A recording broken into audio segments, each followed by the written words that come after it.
Hello everybody, I'm back with another video. This one is for a breakdown of this landscape. I've been working on it for I think 2 months and a half, more or less. It took longer than I thought it would take. I started creating a automatic landscape that took me like maybe a week to realize that it wasn't going the way I wanted to. So I started again with a simple shader for the ground, just a simple material that supports RBTs. I started to like the results, and from that point I started building up more things. Like vegetation and the trees were the first things that I did. I worked a bit on the composition. I wasn't sure I wanted this big of a scene, but then I added some shaders and I added the river. I think this is a great shader, and well, then I worked for a month in having a few assets. So I worked on some stones, and then I worked on the columns too, like this one over here. I liked pretty much everything about it. When I have the principal shapes added, then I started working on the principal assets of these modular landscape, the modular houses. There's a few variations. We can see over here I got 3 houses. I got those 3 blockouts I did on Blender, and then I imported them. They all share the same material, so if I just click on some of the instance and I just change the color maybe of the walls, it's going to change on every house, right? Okay, so anyway, I did that, but if for any reason I would like to create a new house, and here I have everything I need but without the materials. So for the wood beams, it would be this instance. So if I just drag my instance in here, I see that my material has being applied to my model. To see the bricks, I should go to mesh paint, to the mode, and paint my mesh, and this way I could come up with some variation, just like I did on the other meshes. I could go and create anything I like with these models. I'd need to place my walls. I've got all my axes in the bottom, so I could duplicate them, and with the snap grip activated, snap between those, and that way I'd create some quick houses variation. I just added the houses, and I needed some big shapes on the back, so I created this windmill. Let's take a proper look, shall we? It's using the same materials as the houses. We can see we have some wood in here, some metal.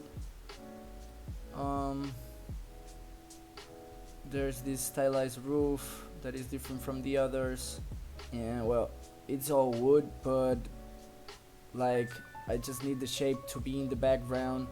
I just could add some ivy if I wanted to, but I'm happy with this result. And I guess if I went and create another scene, maybe a smaller scene, I think that would give me more time to just work on the unique pieces. I think that would help me to just set even more the mood of the scene. I've come up with an idea with making a ruins, but then I want to also add some houses. I've got the beach over there because I wanted to test some shaders. I added some wind effects, and the effects was the last thing. I just created the smoke for this one house. I guess Niagara makes my scene a little bit laggy, so, and I guess this thing is just a mix of everything. If I wanted to make a jungle scene or a forest scene, I should probably change many things. It's also not as optimized as it could be, but I just wanted to create some Ghibli style pieces, create a pack to work and to start working with in Unreal for everyone. That would be some criticism for this scene, but well, I'm pretty happy with everything I've done in here. Let's take a look into my materials. First of all, about the landscape, I started doing some more sharp mountains, but then I didn't like the result, so but I liked the composition, so I just left the resolution as it was. But maybe for this detail, for this kind of detail, I could go with less resolution, of course. I just added a landscape master material that I talk about in my previous videos. Layer blend. Note that it's blending with all my textures. They are simple textures. Stylized cliff, a seamless texture that I added. Grass material too, and a dirt material. I painted by hand the paths, kept it simple like this, you know, hinting, guide the eye. But yeah, it's overall it's a simple material.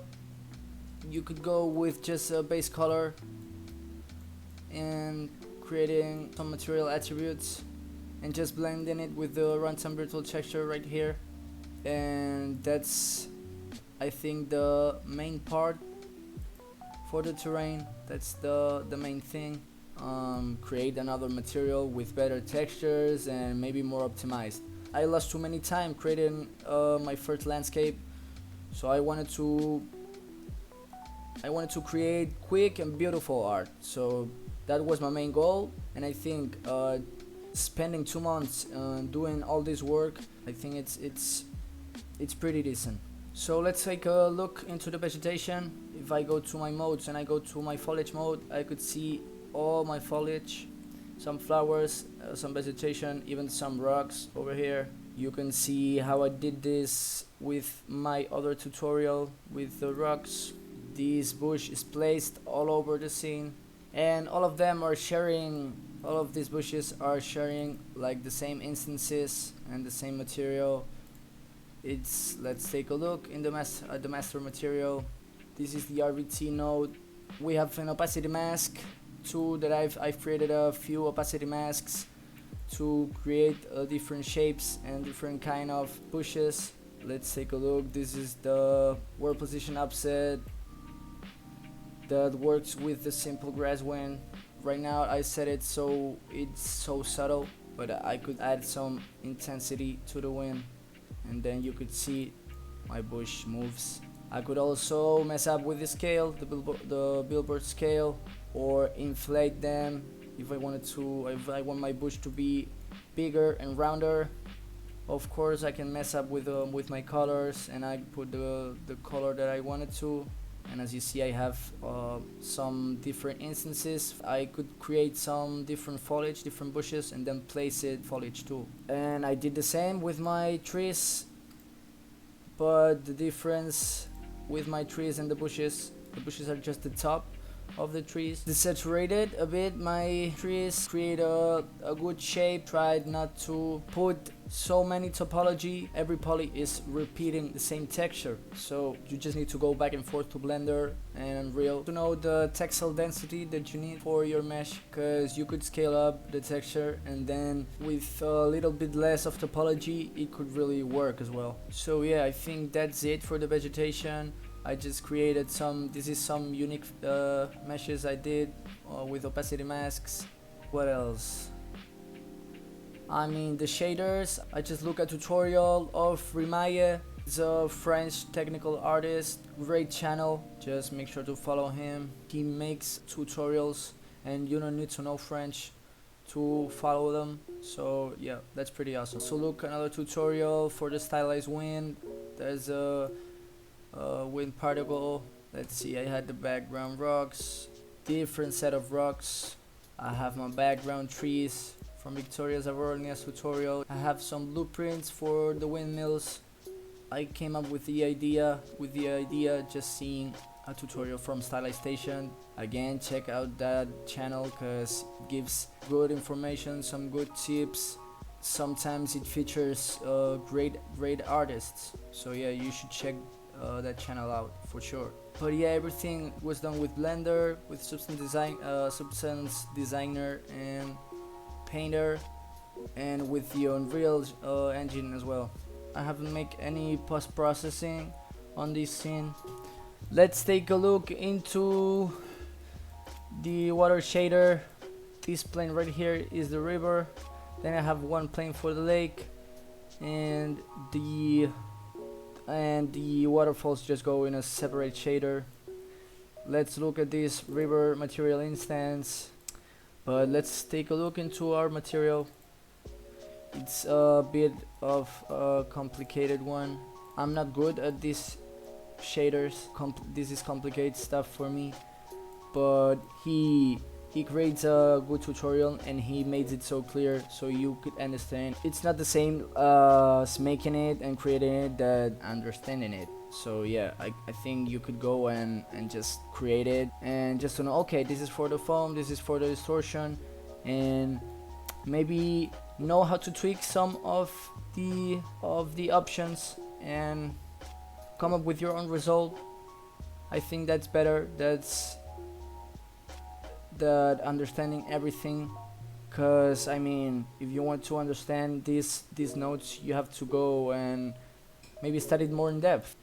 Some parameters for the color and the base color, the roughness, the specular, the metallic, they are just constants, and you can see like those shaders are everywhere, and you can learn many things just to look others create. For my ocean, with a different scale for the waves, this kind of world position offset, this doesn't happen in the river, this just happens with the ocean, and I think it's pretty sick. The main waterfall, everything has its own mesh, everything has its own material too. Let's double click. It has two different noises. A noise I added myself to create some curves. That is what I changed. I changed this texture. If we go to the material, to the master material,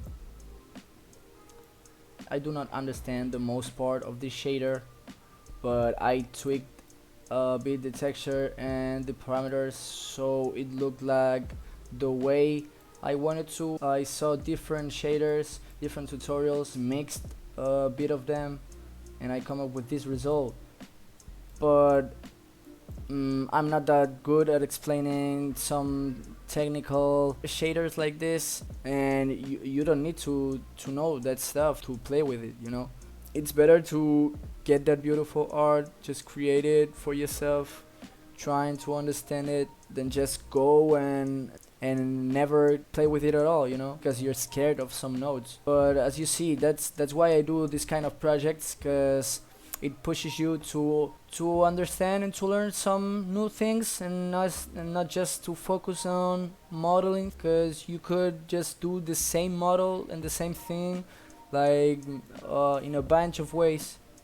So you never know, you may be using too much topology for a thing that could be done texturing, you know. I mean, it's better to know a little bit of everything, because sometimes you make it harder than it has to be. And if I know how to program things, I'm sure that some of the things I do right now, I'll do it differently. But well, you gotta start with something and then start building up from there.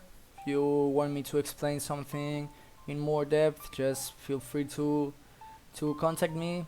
Well, I'm hoping you understand a bit how I did this landscape and what were my workflows, and I'm sorry if I didn't go in too much depth for some of the things that you see, either because it was hard for me to explain or because I didn't find it important. Finally, I would like to thank you everyone for watching and listening. It's been hard for me to explain everything that I did in 2 months in just a few minutes, but like I said, I'm hoping this helps you in any way. Check my YouTube channel and check out my artstation too, because I'm planning to selling this as a stylized asset pack in the future. Anyway, make sure to stay tuned and see you real soon. Bye.